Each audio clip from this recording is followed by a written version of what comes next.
ನಮಸ್ತೆ. Life changing habits ಬದುಕು ಬದಲಿಸುವ 21 ಅಭ್ಯಾಸಗಳು, ಸರಳ ಅಭ್ಯಾಸಗಳು, ಸುಂದರ ಬದುಕು. ಬರ್ದಿರೋದು ತಾರಾ ಮಂಜುನಾಥ್, ಅಂದ್ರೆ ನಾನು.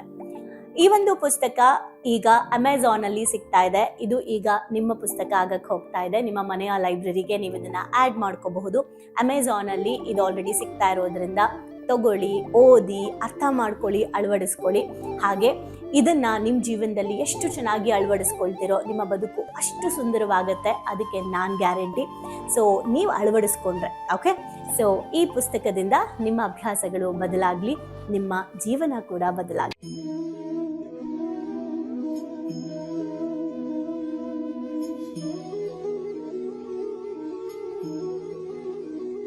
ನಮಸ್ತೆ. ಓಯಾಸಿಸ್ ಬದುಕು, ಭಾವನೆ, ಯಶಸ್ಸು, ಬರಡಾದ ಬದುಕಿಗೆ 23 ಸ್ಫೂರ್ತಿಯ ಚಿಲುಮೆಗಳು. ಬರ್ದಿರೋದು ಗಿರೀಶ ಶ್ರೀಪಾದ ಮೇವುಂಡಿ ಅವರು. ಬನ್ನಿ, ಈ ಒಂದು ಬುಕ್ಕಿಂದ ಹೊಸ ಚಾಪ್ಟರ್ನ ನಾವಿವತ್ತು ಓದ್ತಾ ಇದ್ದೀವಿ. ಏನಂದ್ರೆ, ನರಳುವಿಕೆಯನ್ನು ನೈಜತೆಯಿಂದ ಅನುಭವಿಸಬೇಕೇ.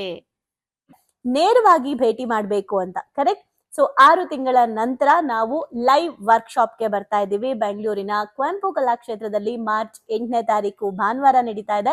ಅದ್ರ ಬಗ್ಗೆ ಡೀಟೇಲ್ಸ್ ನ ತಿಳ್ಕೊಳ್ಳಕ್ಕೆ ಕೆಳಗಿನ ನಂಬರ್ನ ಕಾಂಟ್ಯಾಕ್ಟ್ ಮಾಡಿ ರಿಜಿಸ್ಟರ್ ಮಾಡ್ಕೊಳ್ಳಿ. ಬನ್ನಿ, ಭೇಟಿ ಆಗೋಣ. ಏನಕ್ಕೆ? ನಮ್ಮ ಲೈಫ್ ಚೇಂಜಿಂಗ್ ಹ್ಯಾಬಿಟ್ಸ್ ನ ಯಾವ ರೀತಿ ಸಬ್ ಕಾನ್ಶಿಯಸ್ಗೆ ಫೀಡ್ ಮಾಡ್ಕೊಬೇಕು, ಯಾವ ರೀತಿ ಹ್ಯಾಬಿಟ್ಸ್ ನ ಇನ್ಸ್ಟಾಲ್ ಮಾಡ್ಕೊಬೇಕು ಅಂತ ಕಲ್ತ್ಕೊಳ್ಳೋದಕ್ಕೆ 1 ಡೇ ವರ್ಕ್ಶಾಪ್ ಇದೆ. ಜೀವನದಲ್ಲಿ ಬರುವಂತಹ ಕಷ್ಟಗಳನ್ನ, ನರಳೋದು ಅಂತೀವಲ್ಲ, ಅದನ್ನ ನೈಜತೆಯಿಂದ ಅನುಭವಿಸ್ಬೇಕಾ ಅಂತ ಚಾಪ್ಟರ್ ಹೆಸರು. ಜೀವನವು ನೋವು, ದುಃಖಗಳ ಹಾಗೂ ಆಕಸ್ಮಿಕ ಅನಿರೀಕ್ಷತೆಗಳ ಸಂಗಮವಾಗಿದ್ದು, ಇವುಗಳನ್ನು ನಾವು ಸ್ವೀಕರಿಸುವ ವಿಧಾನವೇ ನಮ್ಮ ನರಳುವಿಕೆಯ ತೀವ್ರತೆಯನ್ನು ನಿರ್ಧರಿಸುತ್ತದೆ. ನೆಲ್ಸನ್ ಮಂಡೇಲಾ ಅವ್ರು ಹೇಳಿರೋದು. ಅಂದ್ರೆ ಸುಖ, ದುಃಖ, ನೋವು, ನಲಿವು ಎಕ್ಸ್ಪೆಕ್ಟೆಡ್, ಅನ್ಎಕ್ಸ್ಪೆಕ್ಟೆಡ್ ಜೀವನದಲ್ಲಿ ಇದ್ದೇ ಇರುತ್ತೆ. ಅದೆಲ್ಲದಕ್ಕೂ ನೀವು ಅದನ್ನ ಹೇಗೆ ಸ್ವೀಕರಿಸ್ತೀರಾ ಅನ್ನೋದ್ರ ಮೇಲೆ ಆ ನರಳುವಿಕೆ ತೀವ್ರತೆ ಕಡಿಮೆನಾ ಜಾಸ್ತಿನಾ ಅನ್ನೋದು ಡಿಪೆಂಡ್ ಆಗಿರುತ್ತೆ. ನಾವು ಹೇಗೆ ಸ್ವೀಕರಿಸ್ತೀವಿ ಅನ್ನೋದ್ರ ಮೇಲೆ. ಬದುಕು ಅಗೋಚರ ಸಂಗತಿಗಳ ಆಗರವಾಗಿದ್ದು, ಇಲ್ಲಿ ಸುಖ, ಸಂತೋಷಗಳು ಹಾಗೂ ದುಃಖ, ನೋವುಗಳು ಅನಿವಾರ್ಯದ ಅತಿಥಿಗಳಾಗಿದ್ದು, ಇವೆಲ್ಲವೂ ಒಟ್ಟಾರೆ ಈ ಬದುಕಿನಲ್ಲಿ ತಮ್ಮದೇ ಆದ ಅನುಭವಗಳನ್ನು ಕೊಟ್ಟು ಹೋಗುತ್ತವೆ. ಸುಖ ಬಂದಾಗ ನಾವು ಹೆಚ್ಚು ಯೋಚಿಸದೆ ಮೈ ಮರೆತು ಅದರ ಸಿಂಚನದಲ್ಲಿ ಮಿಂದು ಬಿಡುತ್ತೇವೆ. ಯಾಕಂದ್ರೆ ಇಲ್ಲಿ ಯಾವುದೇ ಅಪಾಯಗಳಿಲ್ಲ. ಸುಖ ಬಂದಾಗ ನಮಗೇನು ಪ್ರಾಬ್ಲಮ್ ಇಲ್ಲ, ಯಾಕಂದ್ರೆ ಏನು ಪ್ರಾಬ್ಲಮೇ ಇಲ್ವಲ್ಲ. ಹಂಗಾಗಿ ಅದ್ರೊಳಗಡೆ ಮುಳುಗು ತೇಲಾಡ್ಬಿಡ್ತೀವಿ. ಆಯ್ತಾ? ಯಾಕಂದ್ರೆ ಇಲ್ಲಿ ಅಪಾಯನೇ ಇಲ್ಲ, ಆರಾಮಾಗಿರ್ತೀವಿ. ಆದ್ರೆ ನಷ್ಟಗಳು ಹಾಗಲ್ಲ. ಹಿತಕರ ಅನುಭವಗಳ ಲಾಭವಷ್ಟೇ ಪ್ರಸ್ತುತ. ಆದರೆ ದುಃಖ, ನೋವುಗಳು ತೀರಾ ವಿಭಿನ್ನವಾಗಿದ್ದು, ಇವುಗಳು ಬದುಕಿಗೆ ಕಷ್ಟ, ನಷ್ಟವನ್ನು ಹಾಗೂ ನಿರಾಶೆ, ಹತಾಶೆಗಳನ್ನು ತಂದು ಈ ಬದುಕನ್ನು ತೀವ್ರವಾಗಿ ಹಿಂಡಿಬಿಡುತ್ತವೆ. ಈ ಹಿಂದಿನ ಅಧ್ಯಯನಗಳಲ್ಲಿ ಓದಿದಂತೆ ಅನೇಕರ ಬದುಕಿನಲ್ಲಿ ಈ ಸುಖ, ಸಂತೋಷಗಳು ಆಗಾಗ ಬಂದು ಹೋಗುವ ಅತಿಥಿಗಳಂತಾದರೆ ಈ ನೋವು, ದುಃಖಗಳೇ ಕಾಯಂ ಜೊತೆಗಾರರಂತೆ ಭಾಸವಾಗುತ್ತವೆ. ನೋಡಿ, ಸುಖ, ದುಃಖ ತೀರಾ ವಿಭಿನ್ನವಾಗಿದೆ. ಸುಖಕ್ಕೂ ದುಃಖಕ್ಕೂ ವಿಭಿನ್ನವಾಗಿದೆ. ಇವುಗಳು ಬದುಕಿನಲ್ಲಿ ಕಷ್ಟ, ನಷ್ಟ, ಅಂದ್ರೆ ಸುಖಕ್ಕಿಂತ ದುಃಖ ಯಾಕೆ ಡಿಫ್ರೆಂಟ್ ಅಂದ್ರೆ, ಅದು ನಮ್ಗೆ ಜಾಸ್ತಿ ನಷ್ಟ, ಕಷ್ಟ, ನಿರಾಸೆ, ಹತಾಸೆಯನ್ನ ತರುತ್ತೆ. ಆದ್ರೆ ಸುಖ ಅವೆಲ್ಲ ತರಲ್ವಲ್ಲ. ಹಂಗಾಗಿ ನಮ್ಗೇನು ಟೆನ್ಷನ್ ಇಲ್ಲ ಅದ್ರ ಬಗ್ಗೆ. ಈ ಹಿಂದಿನ ಅಧ್ಯಾಯದಲ್ಲಿ ನಾವು ಓದ್ದಂತೆ ಅನೇಕರ ಬದುಕಲ್ಲಿ ಸುಖ, ಸಂತೋಷಗಳು ಆಗಾಗ ಬಂದು ಹೋಗೋ ಗೆಸ್ಟ್ ಆಗಿರುತ್ತೆ. ಇನ್ನ ಕೆಲವ್ರ ಲೈಫ್ ಅಲ್ಲಿ ಅದು ಕಾಯಂ ಜೊತೆಗಾರ ಆಗ್ಬಿಟ್ಟಿರುತ್ತೆ. ಯಾಕೆ ಅಂತ ನೋಡೋಣ. ಬದುಕು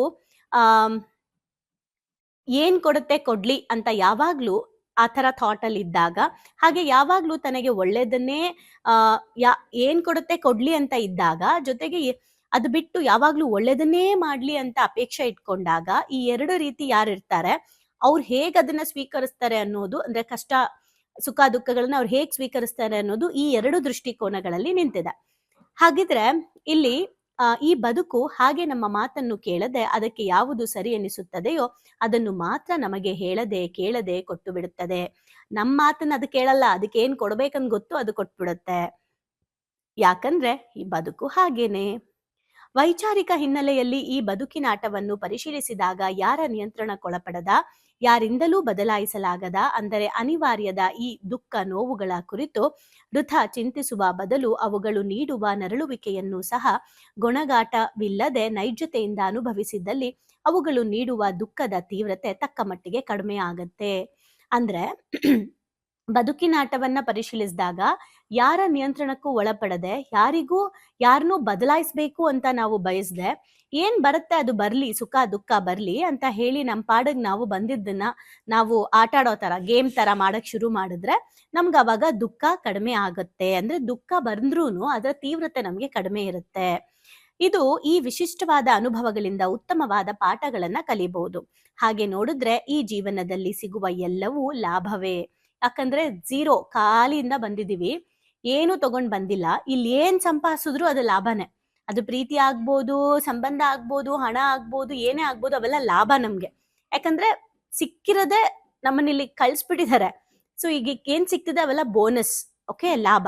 ಭಗವದ್ಗೀತೆಯಲ್ಲಿ ಶ್ರೀಕೃಷ್ಣ ಹೇಳಿದಂತೆ ಇಲ್ಲಿ ಖಾಲಿ ಕೈಯಲ್ಲಿ ಬಂದ ನಾವು ಏನನ್ನೂ ಗಳಿಸಿ ಅದು ಕೈ ಜಾರಿದಾಗ ವ್ಯಥೆ ಪಡಲು ಮೂಲತಃ ನಾವು ತಂದಿರುವುದಾದರೂ ಏನನ್ನು, ಕಳೆದುಕೊಳ್ಳುವುದಾದರೂ ಏನನ್ನು ಎಂಬ ವೈಚಾರಿಕತೆಯ ಹಿನ್ನೆಲೆಯಲ್ಲಿ ತರ್ಕ ಮಾಡ ಹೊರಟರೆ ಇಡೀ ಬದುಕು ಅನುಭವಗಳ ಸಂತೆ ಎಂಬಂತೆ ಮಾತ್ರ ಗೋಚರವಾಗಿ ವಿಷಯ ವಸ್ತುಗಳ ಭಾರವು ಕಡಿಮೆಯಾಗಿ ಕೊನೆಗೆ ಹೋಗುವಾಗ ಒಂದು ಸಾಸಿವೆ ಕಾಳನ್ನು ಜೊತೆಗೊಯ್ಯೋಕೆ ನಮ್ ಕೈಲಾಗಲ್ಲ. ವಿಷಯ ವಸ್ತು ಏನೇ ಇದ್ರೂ ಕೂಡ ಅದನ್ನ ನಾವು ತಗೊಂಡು ಹೋಗಲ್ಲ ಅನ್ನೋದು ಸತ್ಯ. ಹಾಗಾಗಿ ಇಲ್ಲಿ ಅನುಭವಗಳೇ ನಿಜವಾದ ಗಳಿಕೆಯಾಗಿದ್ದು ಎಲ್ಲವನ್ನು ಆಸ್ವಾದಿಸುವ ಕಲೆ ನಮ್ಮದ್ದಾಗಿಸಬೇಕು. ನಾವು ಹುಟ್ಟಬೇಕಾರೇನು ತಂದಿಲ್ಲ, ಹೋಗ್ಬೇಕಾರೇನು ತಗೊಂಡು ಹೋಗಲ್ಲ. ಅಂದಮೇಲೆ ಇಲ್ಲಿ ಎಲ್ಲವನ್ನ ಎಕ್ಸ್ಪೀರಿಯನ್ಸ್ ಮಾಡೋಣ. ಇಲ್ಲಿ ಎಕ್ಸ್ಪೀರಿಯನ್ಸ್ ಮಾಡಿದ್ಮೇಲೆ ಅದು ಕ್ಲೋಸ್, ನಮ್ಗೆ ಮತ್ತೆ ಕಂಟಿನ್ಯೂ ಆಗಲ್ಲ. ಆಧ್ಯಾತ್ಮದ ಪ್ರಕಾರ ನೋಡ್ತೀವಿ ಅಂದ್ರೆ ಇಲ್ಲಿ ಇನ್ಕಂಪ್ಲೀಟ್ ಮಾಡಿದ್ರೇನೆ ನಮಗ್ ಮತ್ತೆ ಕಂಪ್ಲೀಟ್ ಮಾಡಕ್ಕೆ ಕಳಿಸ್ತಾರೆ, ಅಥವಾ ಬೇರೆಯವ್ರಿಗೆ ಇನ್ಕಂಪ್ಲೀಟ್ ಮಾಡಿ ನಾವೆಲ್ಲ ಒತ್ಕೊಂಡು ಹೋದ್ರೆ ಮತ್ತೆ ತೀರ್ಸಕ್ ಕಳಿಸ್ತಾರೆ. ಸೊ ದಟ್ ಇಲ್ಲೇ ಎಕ್ಸ್ಪೀರಿಯನ್ಸ್ ಮಾಡಿ ಇಲ್ಲೇ ಬಿಟ್ಟು ಹೋಗ್ಬೇಕಾಗಿದೆ. ಈ ಬದುಕು ನೀಡುವ ಸುಖವನ್ನು ಆಸ್ವಾದಿಸುವುದನ್ನು ಅವೆಲ್ಲ ಕಲಿಬೇಕು. ಆದ್ರೆ ಅನಿವಾರ್ಯ ಸಂಗತಿಗಳಾದ ಈ ನೆರಳುವಿಕೆಯನ್ನು ಒಲ್ಲದ ಮನಸ್ಸಿನಿಂದ ನಾವು, ಅಂದ್ರೆ ಏನ್ ಒಳ್ಳೇದ್ ಬರುತ್ತೆ ಅದಕ್ಕೇನ್ ಪ್ರಾಬ್ಲಮ್ ಮಾಡ್ಕೊಳ್ಳಲ್ಲ. ಆದ್ರೆ ನಮ್ಗೇನಾದ್ರೂ ಈ ತರ ಪ್ರಾಬ್ಲಮ್ಸ್ಗಳು ಬಂದ್ರೆ, ನೆರಳುವಿಕೆ ಬಂದ್ರೆ, ಒಲ್ಲದ ಮನಸ್ಸಿನಿಂದ ನಾವು ಅದನ್ನ ಶಪಿಸ್ತಾ ಅನುಭವಿಸೋದನ್ನ ನಾವು ನೋಡಿದೀವಿ. ಜೀವನದ ಭಾಗವಾಗಿ ಸ್ವೀಕರಿಸಲು ಕೆಲವು ಸಂಗತಿಗಳನ್ನ ನಾವು ಪರಿಶೀಲಿಸಬೇಕು. ಒಂದು ಒಳ್ಳೆ ಎಕ್ಸಾಂಪಲ್ ಕೊಟ್ಟಿದ್ದಾರೆ ಇದ್ರಲ್ಲಿ, ಎಷ್ಟು ಚೆನ್ನಾಗಿದೆ ನೋಡಿ. ಮೂಲತಃ ಹಾಲು ಎಷ್ಟು ದಿನ ಇಡ್ಬೋದು ನಾವು? 1 ದಿನ. ಹಾಲಿನ ಆಯಸ್ಸು 1 ದಿನ ಮಾತ್ರ, ಆಮೇಲೆ ಕೆಟ್ಟೋಗುತ್ತೆ. ಆದ್ರೆ ಅದನ್ನ ಕಾಯಿಸಿದಾಗ ಹೆಪ್ಪುಗ ಹಾಕಿ ಮೊಸರು ಮಾಡಿದ್ರೆ ಒಂದು 3 ದಿನ 4 ದಿನ ಇಟ್ಕೋಬಹುದು. ಅದಾದ ಮೇಲೆ ಮೊಸರನ್ನ ಕಡೆದು ಮಜ್ಜಿಗೆ ಮಾಡಿದ್ರೆ ಇನ್ನೊಂದ್ ಸ್ವಲ್ಪ ದಿನ ಇಟ್ಕೋಬಹುದು. ಅದ್ರಲ್ಲಿ ಬೆಣ್ಣೆ ಕಾಯಿಸಿದ್ರೆ ಆ ಬೆಣ್ಣೆ ಕಾಯಿಸಿ ಆಮೇಲೆ ಬೆಣ್ಣೆ ಬಂದು ಆ ಬೆಣ್ಣೆನ ಕಾಯಿಸಿದ್ಮೇಲೆ ತುಪ್ಪ ಆದ್ರೆ ಆ ತುಪ್ಪನ 1 ವರ್ಷ ಇಟ್ಕೋಬಹುದು. ಅಂದ್ರೆ ಹಾಲಿನ ಮೌಲ್ಯ ಕೂಡ ಒಂದೇನೆ, ಆದ್ರೆ ಹಾಲುಗಿಂತ ತುಪ್ಪ ಜಾಸ್ತಿ ಬೆಲೆ. ಹೇಗೆ ಅದು ಬೆಲೆ ಆಯ್ತು ಅಂತ ಅಂದ್ರೆ, ಹಾಲನ್ನ ಕಾಯಿಸಿ ಕಾಯಿಸಿ ಕಾಯಿಸಿ ಕಾಯಿಸಿ ಅದು ತುಪ್ಪ, ಅಂದ್ರೆ ಹಾಲು ಮೊಸರಾಗಿ, ಮೊಸರು ಮಜ್ಜಿಗೆ ಆಗಿ, ಮಜ್ಜಿಗೆಯಿಂದ ಬೆಣ್ಣೆ ತೆಗೆದು, ಬೆಣ್ಣೆಯಿಂದ ತುಪ್ಪ ಆಗಿ, ಅದು ಹಾಲು ಒಂದೇ ದಿನಕ್ಕೆ ಸಾಯ್ತಾ ಇತ್ತು, ತುಪ್ಪ ಆಗಿದ್ದಕ್ಕೆ 1 ವರ್ಷ ಬದುಕ್ತು. ಕಾಸ್ಟ್ಲಿ ಯಾವುದು? ತುಪ್ಪ. ಅಂದ್ರೆ ಜಾಸ್ತಿ ಕುದ್ದು ಕುದ್ದು ಬೆಂದು ಬೆಂದು ಯಾವುದು ಸಿಕ್ಕಾಪಟ್ಟೆ ಕಷ್ಟನ ಫೇಸ್ ಮಾಡುತ್ತಲ್ಲ ಅದಕ್ಕೆ ಆಯಸ್ಸು ಜಾಸ್ತಿ. ಸೊ ಅದೇ ತರ ಇನ್ನೂ ಒಂದು ಎಕ್ಸಾಂಪಲ್ ಕೊಟ್ಟಿದ್ದಾರೆ. ಅಂದ್ರೆ ನಾವು ನರಳ್ತಾ ಇದೀವಪ್ಪ ನಮ್ ಬದುಕಲ್ಲಿ ಅಂತ ಅನ್ಕೊಳ್ಳೋದ್ರ ಬದಲು ಹೇಗ್ ನೋಡ್ಬೇಕು ಬದುಕನ್ನ ಅಂತ. 2ನೇ ಎಕ್ಸಾಂಪಲ್ ನೋಡೋಣ.